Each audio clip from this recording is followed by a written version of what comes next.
Imagine being able to speak in another language without having to pause or translate in your head. So many people get stressed and anxious when it comes to trying to speak in another language, and that totally puts them off making the progress that they want. I'm going to share with you what's been helping me in my journey to learn Spanish, including the mistakes to avoid and how you can build your confidence so that you're ready for conversations with native speakers of whichever language you're trying to learn.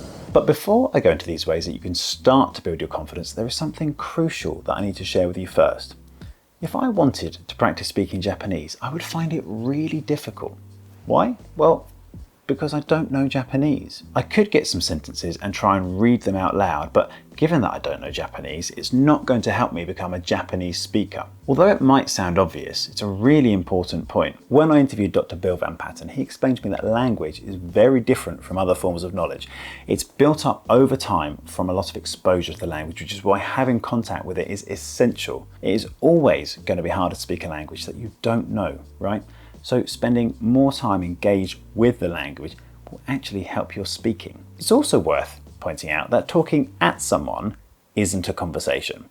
You do need to understand what they say back to you, of course, which is why focusing on getting a lot of input will still help you to have better conversations. One way to build up the language in your head is through Lingopie. If you haven't heard of Lingopie, it's a website full of content in 9 different languages. You can watch different shows and easily look up words you don't know just by clicking on the subtitles. This way you can naturally build up your sense of the language. They call themselves the Netflix of language learning because you can connect it to your Netflix account in order to use Lingopie to enjoy your favorite shows. I'm still using it to watch La Casa de Papel, and the fact that you can quickly look up anything you don't know is actually really useful. What they never seem to mention though is the fact that they also have audiobooks for podcasts and language learners on there too. And if you're earlier on in your language learning journey, you're not confined to watching children's shows, which they also have by the way, but they have shows aimed at adult learners teaching you essential words and phrases in context. They've got a section Learn from Scratch with beginner stuff to get you started. This includes travel stuff or just general conversation, which is simple and easy to follow along with. For Spanish, there's even a News in Easy Spanish section. It has the actual news like international politics, which can prime you before you go on to have any conversations about those sorts of topics, which I think is great. You can check out the link in the description below to get 70% off a lifetime subscription. Thanks to Lingopie for sponsoring this video. So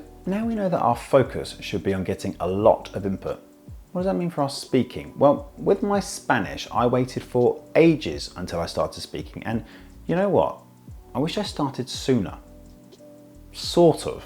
Let me explain. I held off until I got to 900 hours of exposure to the language until I started trying to have conversations properly. And you know what happened?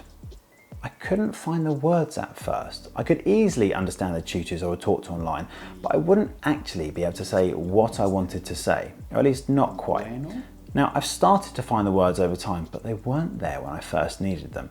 And I'll add though that if you struggle to understand people when they speak to you, it might mean that you need to think about getting some more input so that you're more comfortable with the language first of all. To be clear, I don't wish I started conversations sooner, but rather I wish I started doing what I'm going to share with you now. So imagine you're thrown into a conversation with someone and you're really struggling to find the words you need as well as understand what they're saying back to you. Your brain is trying to understand the words coming at you as you try and put together your responses. It's like a verbal game of ping pong as you try and go back and forth. We've all been there, and it is a lot, especially when you're a bit less experienced. Speaking to yourself is a great way to practice before you get into having a conversation. Let me explain why it's so powerful, and then I'll give you some ways to do it so you know you're not wasting your time. Pienso que está bien por ahora. Firstly, speaking to yourself, whilst it might not seem like much, it can really help to reduce your anxiety about talking before you go on to having conversations. Think of it this way, like the dress rehearsal without the pressure of the audience. You can get used to putting together sentences and getting your mouth around some of those new words. There's also no rush, so you can take your time to find the words you need and even look up some of them if you want. So the big question then is how exactly to do this and keep it interesting. The first way I'll share, and I think is the one that I use the most, is basically a stream of consciousness where I think out loud about anything that comes to mind. It feels kind of hard to do at first, but as you get used to it, it does become easier. Also, you're thinking all the time, so why not do some of it out loud in whichever language you're trying to learn? It doesn't have to be perfect, and there is no one there to judge you. You can talk about your plans for the day or what you're doing in that moment. Tengo que grabar este video porque no tengo tanto tiempo esta tarde y después la verdad es no estoy seguro qué voy a hacer. Tengo que hacer las fotos para esta miniatura. So you're making up sentences as you speak rather than just trying to repeat set phrases. That is going to massively help you when it comes to putting words together in a real conversation to talk about your actual life. Occasionally, you might be genuinely stumped on how to say something, so just put it into Google Translate or ask Siri. It's really relevant information at the time, and I find I'm more likely to remember it. Now, it's not something I do, but Google Translate actually has your search history there, so if you want to go back and check whichever words you looked up, you've got that there. This can be a little bit samey if you do it a lot, so there are some other ways you can talk to yourself. I usually tend to do this in the car when I'm driving somewhere to make the best use of that dead time. Something I'm doing a lot is having a conversation where I say both parts of the conversation. This can involve a little bit of mental gymnastics, so failing that, just say your side of the conversation if you find that easier for now. Maybe imagine someone's interviewing you, for example, or you're talking to a friend about an experience you shared. Honestly, it sounds weird because you're talking to yourself, but it really can help you get used to talking about different topics before you find yourself having to do it for real with someone. Another one I do sometimes is I will tell stories about myself.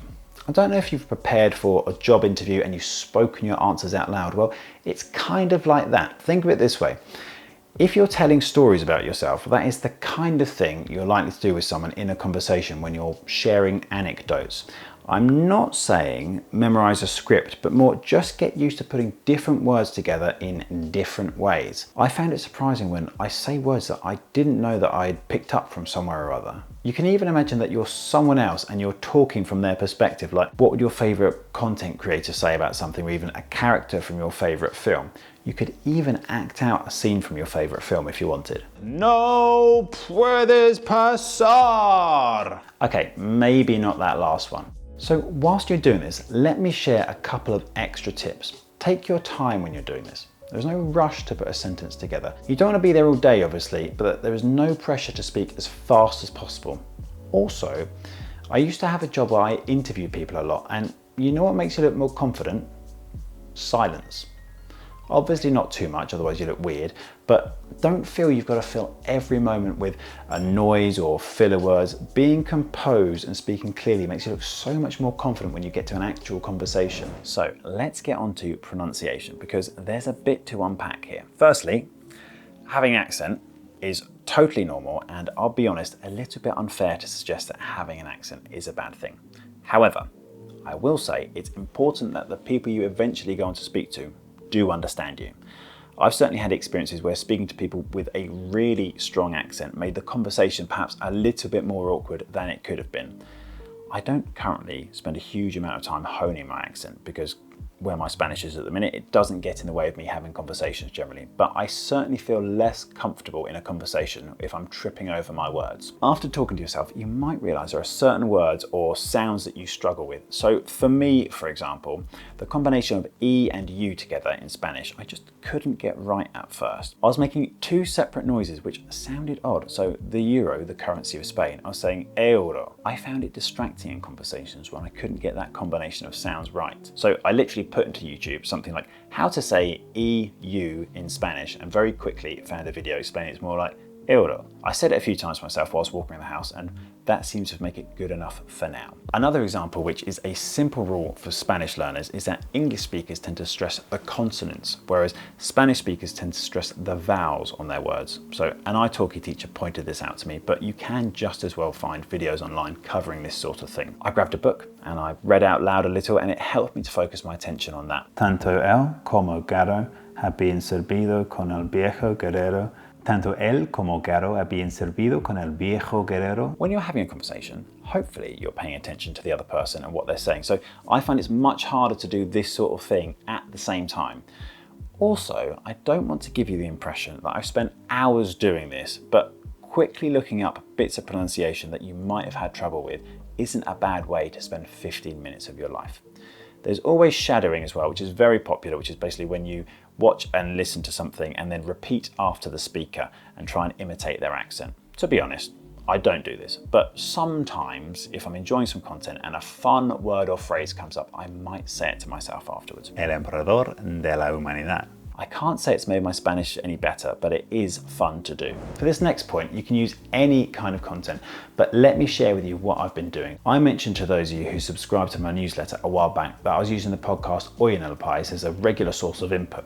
What I've been doing is I've been listening to the podcast and then reading a transcript of it in Link. After listening to it a few times, I've been trying to talk to myself about what I learned so that I can actually use some of those new words rather than just being able to understand them. I haven't been doing it for long and it is definitely much more tiring than just talking to yourself about your day, but I would really recommend it. In starting to learn a new language, it can seem daunting if you feel that you have to do all of this stuff, and to be honest, the truth is you don't. If you think talking to yourself about your day will start to get used to speaking, then just start there. As you get more comfortable, you can build the rest of this stuff up over time. It is easy to get overwhelmed when there is so much advice out there, so just finding something that fits with your routine is crucial. Language learning ultimately comes down to your personal habit if you want to make any progress. Check out this video here to start to build a solid daily habit.